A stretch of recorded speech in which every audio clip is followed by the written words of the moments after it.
L'amitié est une préfiguration du royaume de Dieu. Elle diffère des relations amoureuses, virtuelles ou simplement sociales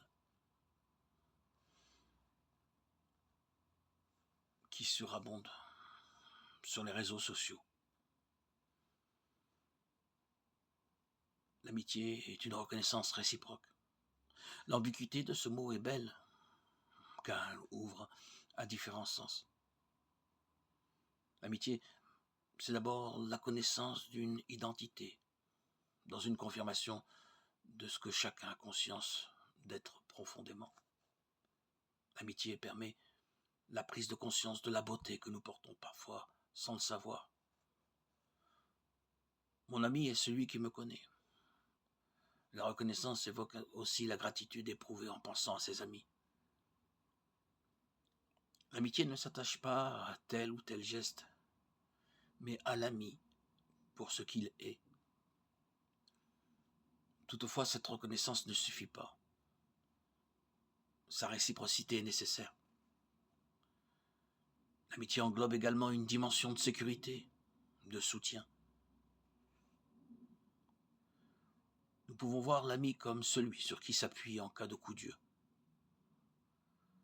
Même si nous n'avons jamais eu l'occasion de l'expérimenter.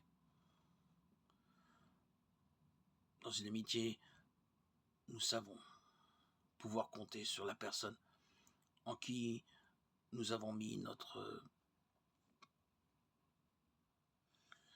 confiance, dans une sorte d'acte de foi. Et en cela, il s'agit déjà d'une expérience spirituelle. L'ami, c'est celui à qui l'on peut tout dire. D'abord sa faiblesse, ses erreurs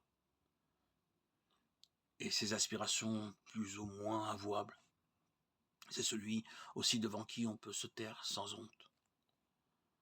Entre deux amis, le silence est la toile de fond de la parole, comme en musique. Peggy écrit « Heureux deux amis qui s'aiment assez pour savoir se taire ensemble ».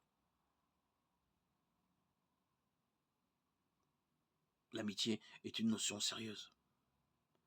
Elle est de l'ordre de l'intime. Elle nous touche dans notre identité profonde. C'est toute la différence avec le copain. L'amitié est le véritable socle qui permet de construire, d'édifier de bons sentiments, des sentiments nobles pour notre prochain, pour notre frère, pour notre sœur. Une véritable amitié partagée. L'amitié est une expérience de charité.